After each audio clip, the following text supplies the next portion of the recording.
வணக்கம். வாழ்க வளமுடன். இந்த புத்தாண்டு தினத்தன்று பல பேர் நிறையா சபதங்கள் போட்டிருப்போம். இந்த வருடம் ஃபுல்லாக இதெல்லாம் செய்யணும், இப்படி செய்யணும், அப்படி செய்யணும்ன்ட்டு. அதில் முக்கியமான ஒன்று, இது வரைக்கும் நீங்கள் அப்படி ஒரு பிளான் சிந்திக்கவில்லை என்றால் இப்போ நான் சொல்கிறத சிந்தனை செய்து பாருங்கள். இது ஓஷோ அவர்கள் எழுதிய ஞானத்தின் புத்தகங்கிற ஒரு புக்கில் உள்ள ஒரு சில வரிகள். முதல்ல அவர் என்ன சொல்லியிருக்காருங்கிறத சொல்லிவிட்டு அப்புறம் என்னோடய கருத்துக்களை சொல்கிறேன்.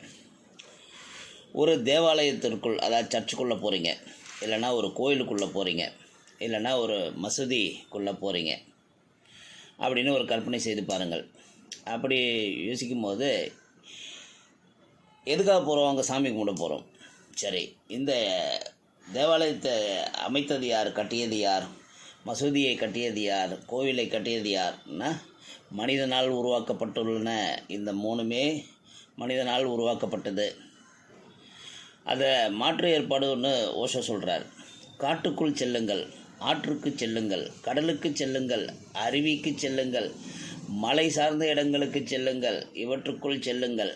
இங்கு செல்லும்போது இந்த இடங்களெல்லாம் கடவுளால் உருவாக்கப்பட்ட ஒன்றுக்குள் செல்கிறீர்கள். நீங்கள் அவருடைய படைப்புக்கு நெருக்கமாக சென்றால் கடவுள் எப்போதும் உங்களுக்கு நெருக்கமாக இருக்கிறார்.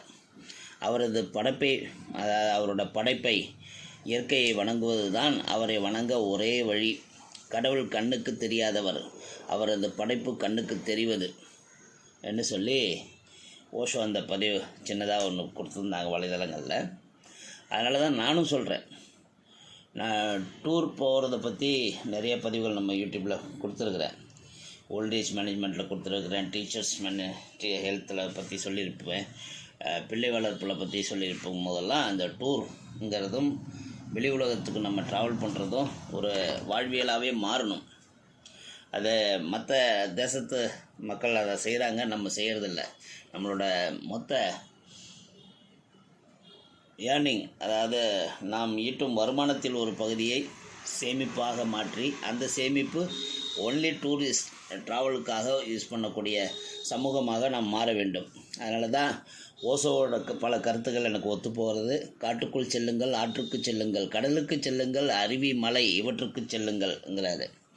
அப்போ இந்த மாதிரி இடங்களுக்கெல்லாம் போனால் நம்ம ஏன் ரிஜுவனேட் ஆகிறோம், ஏன் புத்துணர்வு பெறுகிறோம், ஏன் மகிழ்ச்சியாக இருக்கிறோம்ங்கிறதுக்கு நாம் கடவுளுக்கு அருகில் செல்கிறோம் என்பதும் ஒரு காரணமாக அமைகிறது. அதனால் மக்களே, இந்த வருஷம் ஃபுல்லாக நிறையா டூர் போங்க, சந்தோஷமாக இருங்க. Happy new year.